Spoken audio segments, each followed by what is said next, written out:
Hi, I'm Garrett with IDC Woodcraft, and I want to thank you for coming to this video where today I'm going to talk to you about taking your CNC project into the marketplace and how to find the right venues, expand that venue into other niches, and get the pricing right. So we're going to talk about market psychology that's going to help you move your product in a much better way. Now, this comes from a post in the group CNC Entrepreneurs, a Facebook group that I started not too long ago that is really expanding quickly. In fact, if you are interested in earning an income with your CNC interest, then you may want to sign up for that group. The link is down below. As a part of running this group, I've decided I'm going to put together some webinars that's going to teach people how to market their CNC products. And so I put a post out there that said, tell me what you want to know as someone who either struggles in your marketing or is just trying to get into it, so I know how to put this webinar together. And one of these posts jumped out at me as a very interesting post that talked about pretty much the three things that people struggle with: the pricing, finding the market, and getting the market to buy. So I'm going to read this post to you, and then we're going to walk through it a little bit. Now, this comes from a guy named Basil, and I hope I haven't pronounced his name wrong. Now, Basil has a very interesting product: smoking pipes. That really niches him down, which is actually really good. But he is struggling with his sales, even though he's been working at it for several years. Let's read his post, and then we're going to walk through these three core elements so you know how to get your CNC project into the marketplace and pick up a broader group of people. So here's his post. We haven't had a good source in how we could market our projects. I've been going to pipe shows as a vendor for about 7 years and learned through experience how to engage those folks. But we had something in common: a good smoking pipe. I've been to one craft show and found it to be exhausting. Trying to interact with people that you more than likely have nothing in common with is a damn sight harder than making our crafts. Pricing is always a challenge. It would be so much easier if all we had to do was make our stuff and people would line up and throw money at us. But just don't see that happening. So figuring out the right venue for me, that's been the tough one. So one of the first things that jumps out at me with this post is Basil goes to pipe shows. And that means that he is in the sea of pipe makers and other smoke product makers where he doesn't really stand out. However, he can stand out in this group. But I want to tap into this thing about going to shows and venues like this, these festivals and what have you. The first thing about shows and festivals is they are exhausting. You spend a lot of time prepping for it. You spend a lot of time just sitting there waiting for customers. And when they come, you sell maybe to maybe 3%. One thing about these shows is that it's small potatoes in a way. I hate to say this. I've done this, right? Gone to shows and flea markets and what have you. There's not a lot of money flying around. However, even in these venues, you can get your prices up to where you want them to be and maybe even higher if you know how to market. One of the things with pricing is we are willing to sacrifice our prices to get the sales, as opposed to making ourselves worth the time we put into our craft. So the technique to get into that is going to be discussed here in just a second. Marketing becomes easier once you get into a niche like Basil is. He's in the pipe smoking niche. Very small group of people. He's a little limited in how he can market the product since it falls under ATF laws, alcohol, tobacco, and firearms. He can't promote in the normal manner through Facebook or YouTube. So one of the things you want to do when you're thinking about venues is sit back and do what, I forget what the guy's name was, but he was a guy that took over Lego as a CEO some years ago in the 90s. And Lego was about to go bankrupt, believe it or not.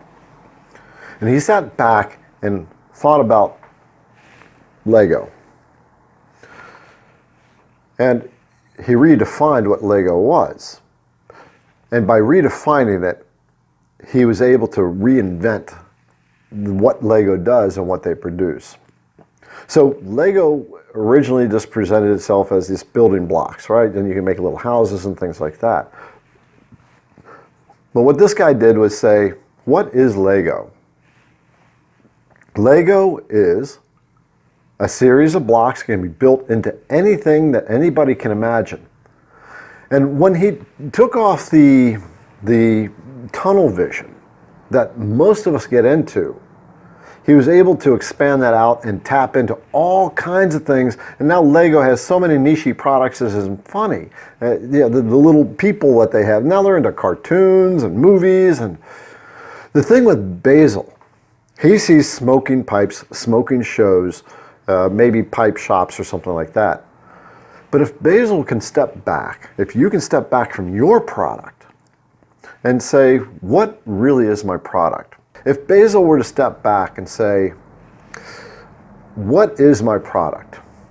His product is a smoking product. Who uses smoking products? Well, it's not just the pipe smokers, the classic Sherlock Holmes guys. Believe it or not, there's a huge market out there. Pot smokers. So this is what we call masterminding, brainstorming. Some people are going to say, oh, I don't want to touch that group. Well, that group is going to be spending money whether you like it or not. You might as well make some of the money from them. So if Basil was able to tap into the group of pot smokers, the way you do that, you go to the pot shops, get to know the owners, right? It's really hard to sell something if you don't have rapport in a relationship. So let's take this in two things. So we said the pot shop. Going in and talking to the owners and looking at the products that they have and how is his product different and how can he actually tap into the people. Now, he has to get to know pot smokers, basically. And you start with the shop owners and talk to them. What are some of your problems? What are some of the niche products that these guys would like? And here's some of the stuff I make. What can you help me out? See, this is key. I'm talking to you about market psychology right now. He's going in asking this guy for help. How can I get into this market? And I need your help, right? Everybody wants to share what they know. And this opens them wide up to, yeah, I'll teach you. Especially if you come at them like, I just don't know, and please help me because you're the only person I know that can help me. People want to stand out. So if you're doing something like that, you're making them stand out, and you are showing an interest. It comes in your engagement. Really, I didn't know that. Tell me more about that. How did you do that? And eventually you start getting this little rapport in there. Visit the guy a couple times, and then you say, can I just put this in your shop?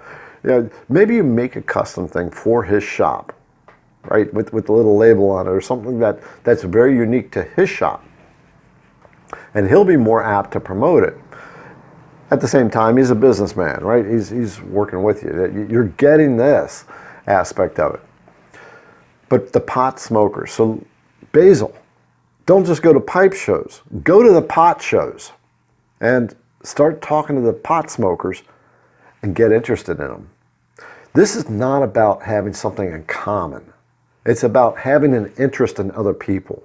People always want to share about themselves and their stories. Everybody wants to get somewhere or to stand out.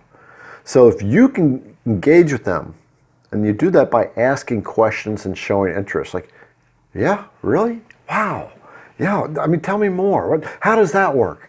And you like Colombian gold. Yeah, what's the difference between that and whatever else? I mean, you're tapping into their knowledge. You're making them feel good because you're showing interest, and that makes them like you. You're building rapport, and rapport is so important. And then, as you're having this kind of conversation with this person, then you can start leaning into, do you smoke with pipes? Well, yeah, I do, yeah. So what do you use? And they'll tell you, that's it? Your pipes don't stand out from everybody else? That kind of question just goes, well, no. What if we made you a pipe that people would go, wow? Okay, so now you're tapping into the ego again, right? It's all about that. So it comes down to this from what my mentor Dan Locke taught me, one of my mentors. And I am actually going to recommend to you to look into Dan Locke. I'll put a link down below so you can get a webinar where he talks about this high ticket closing, where money is not the factor ever. It's the emotions and what you communicate to them to help them feel and to feel what they would want to feel like by pointing out or bringing up to them, I'm saying this wrong, by guiding the conversation in a way that makes them feel good and then tearing it down to bring them back to where they're at. This is a lot more complex. That's why I'm going to recommend you check out this webinar, that link down below for Dan Locke. The guy makes millions of dollars. It comes down to this. I'm kind of sidetracking a little bit. Most people are salesmen. And Basil may be looking at this in a salesman kind of perspective. Now, when I say salesman, the car salesman, right? We're different levels. What the salesman says may mean something, but what the prospect says means everything. So that's why it's important to listen, take interest, and always be in command of the conversation by asking questions. Don't look for something in common. Look for something to be interested in. And look for a spot in those people where they're missing something. But at the same time, broaden your mind. Sit back and redefine your product. I don't sell smoking pipes like the Sherlock Holmes pipes. I sell a smoking product. Where are smoking products sold at? And then you can get it. Now, that's one of the reasons I started the CNC group for entrepreneurs, is to build up those masterminds. I'm actually going to build a second tier of a more private level where there's one-on-one, like group masterminds for people that are really serious. So, I mean, if you're really serious, sign up for the CNC group. What it comes down to is people never buy from commonality. They never buy out of logic. They buy out of emotion.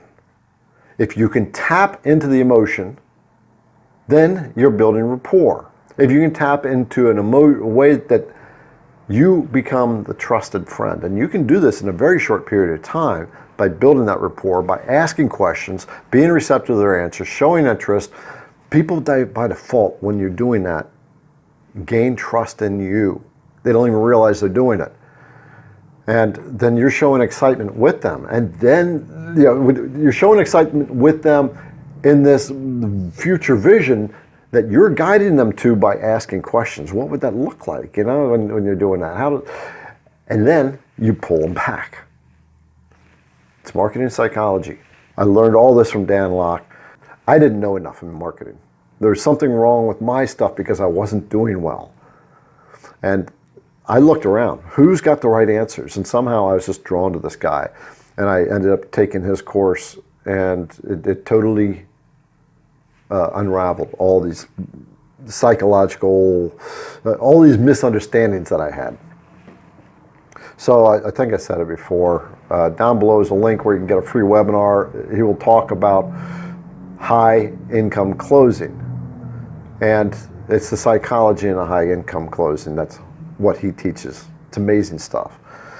The thing you remember is human nature is human nature is human nature. Okay? Human nature is, I want you to notice me. I want you to like me. And I want you to validate me. So if you can come at that all your prospective customers with that idea in mind, you're going to gain a lot of trust. So where am I now? I've got notes here.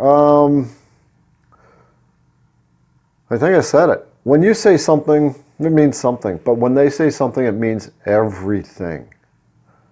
If you don't get that, you and I need to talk because this is huge. It was a big aha moment for me. Here's how you talk to somebody. Let's just say Basil is at a pot show, right? And he's talking to this guy, and he's got the rapport all built up, and they're just dialoguing, their buddies, and Basil says, oh man, I forgot I'm running a business here. I was having a really good time talking to you. You know, what does that make you feel like? If someone was to say that to you. And then you start talking about the pipes. You know, so what did you like here? What intrigues you here? And that's where Basil starts to work this so he can sell his product at a premium price. I know we're talking a long time, but I just want you to understand this. What is Basil going to do at this moment? He said, what if I gave you or made you a pipe that has whatever it is on it, the information that Basil found out about that guy, or you have this amazing pipe and you see your friends. And the guy said, well, yeah, that'd be really cool. How much? Well, $125. Oh, well, I don't know. Where Basil can go, don't you want people to go, wow, look at that? You know, if once he gets the emotional purchase in the man's head or in the person's head, then he's got the purchase. And that person is going to back up that purchase with logic. He may know in his heart that maybe he felt like he spent more money than he should have. That's not Basil's problem.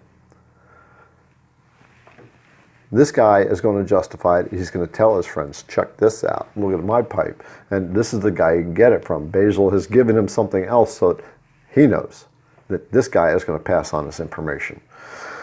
So with all that being said, I hope you got something out of this. I suggest that if you struggle, take Dan Locke's course or just take a look at it in the link down below. And also join the CNC Entrepreneurs Facebook group. And you got to build a mastermind. If you're trying to do it on your own, it's not gonna. You're always going to struggle. A mastermind is a group of people that can get together that are in different fields, right? So that they can see it without the tunnel vision. In this case, with Basil, his tunnel vision is smoking pipes, Sherlock Holmes type. I'm not in that, so I can say who else smokes with pipes? Pot smokers. It's a huge new niche that he can get into. So what is it that you make? Put it down below and let's see if we can come up with a new niche for you. All right, long video, but thank you for hanging around. If this was helpful, give me a like and maybe a subscribe if you want to know how to make more money with your CNC machine. That's what I talk about in this CNC for Beginners. VCarve, the design software for beginners, and most importantly, CNC entrepreneurialism. All right, this is Garrett. I hope you have an awesome day. We'll talk to you next time.